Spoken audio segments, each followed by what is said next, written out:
went running, and I see Isabel down in the water, and I'm trying to like lean over the side and grab her, and I couldn't.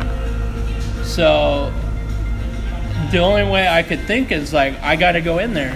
So I just empty out my pockets and jump in.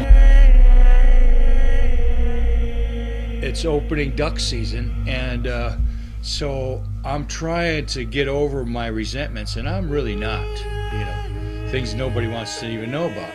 I was really not very open to, his even being around. And I was having a hard time with it, but I knew that my daughter was, loved this guy. So anyway, he was making a lot of efforts to try and bond with me, to connect with me. And I kept pushing him back and keeping a wall up. And finally I'm like, okay, we'll go hunting, and that's a good place for us to bond, is out there with shotguns and hunting. And so we decided to go do some quail hunting and some fishing down by the Highline Canal instead. So we're down there, and Brett caught a couple fish, and then we went and we were doing a little quail hunting. And the quail hunting, it was hot out, and the dog's running all over out there in the alfalfa fields, and she was hot. So the way, and I got to be real careful with overheating my dog, so the way you cool them down is to get their pads and their bellies wet. So there's the Highline Canal, the main canal. And then there's this little irrigation canal that goes out to the fields that feeds off of that. So this little irrigation canal, I had my dog, jump in there to cool off. Well, that water is very deceiving. She couldn't get out. That water was taking her down this canal, and she couldn't get out. She's trying to get out, and it's carrying her down the canal. She's trying to get out, and I'm going alongside of her trying to get her, but I can't get to her. She can't get out, and we get pretty good distance away from the truck. And I hollered at Brett. He was by the truck. I hollered at him. I was wanting him to bring, my walking stick or a rope or something. I'm hollering at him, trying to get his attention, and he just comes running. And I was like ready, like I wanted to jump in, and I was like, all right, the only way I'm going to get her is if I jump in. And Brett comes running and just sees what's going on, and this kid just jumps in feet first, bam! And before I could ever even say anything to him or whatever, he just, without thinking, just jumps in, and he grabs a hold of the dog, and now he can't get out. He can't get out. The canals, the channel, the irrigation canal now is taking him down, and this is bad. This is not a good thing. And so what happened was, I kept trying to get him. I couldn't get him. And I literally ran like, I would say a couple hundred yards. And I don't run. This is like a total miracle.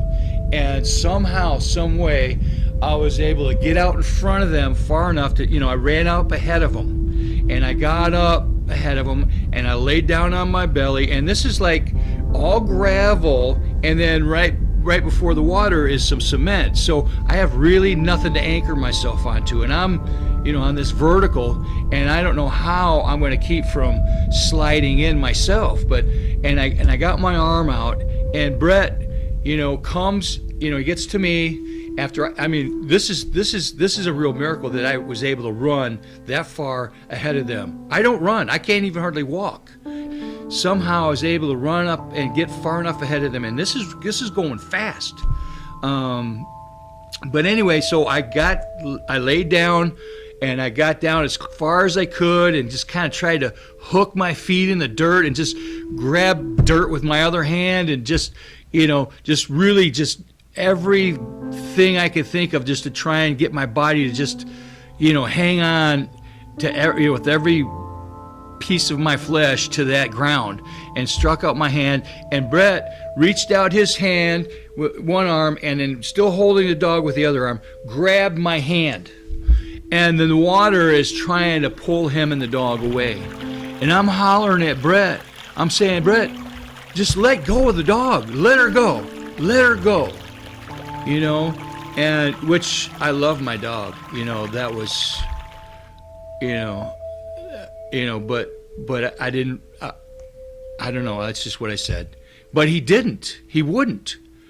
And so I'm holding him by the hand. He's got the dog. Won't let go of the dog. Now I got to try and get him out. And he's not. It's a lot. There's a lot. And you ever see on a movie or something where the guy's hanging off the cliff or whatever, and the guy's got him by the hand and trying to hold on to him and pull him up, and the guy slips and falls. That's where we were at with this.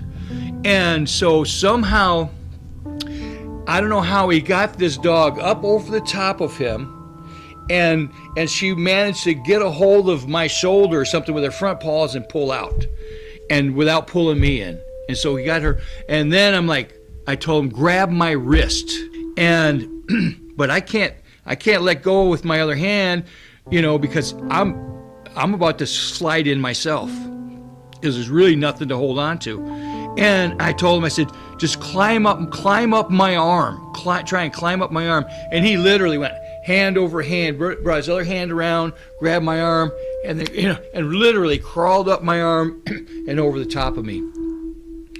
And if the dog or Brett would have gone, any farther, they would have been dead, period.